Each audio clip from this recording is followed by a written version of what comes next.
Wesh bien ou quoi?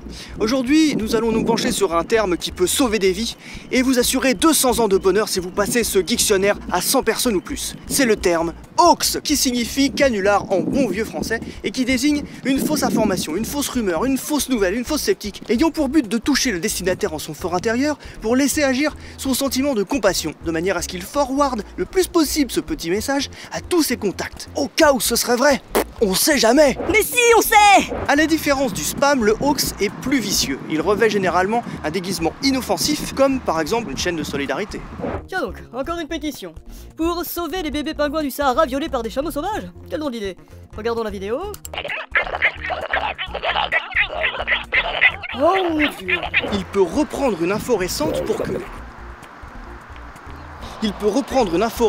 les gens se disent « Ah mais oui, j'en ai entendu parler !» et ainsi la détourner de son contexte original. Ou bien viser une communauté par hasard et compter sur votre solidarité pour diffuser son contenu malveillant. Oh, attention, Plus ou moins Geek va bientôt être crypté en Klingon. Pour éviter ça, avaler une mini SD et transférer ce message à 1000 personnes, merci. Oh, vite!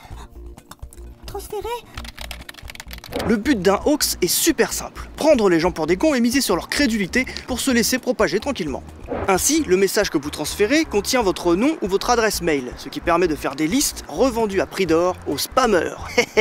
Fort heureusement, il existe des solutions pour vérifier la véracité d'un message, d'une chaîne, etc. en cas de doute. Déjà, repérez les fautes d'orthographe, les mal-dits, les tourneurs de phrases chelous, tout droit issus d'une traduction automatique. Ensuite, cherchez les références officielles, les noms d'entreprises, de personnalités, de marques, etc.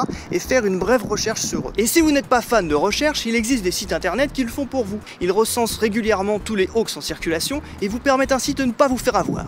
Allez, bonne année patates sautées et à la prochaine.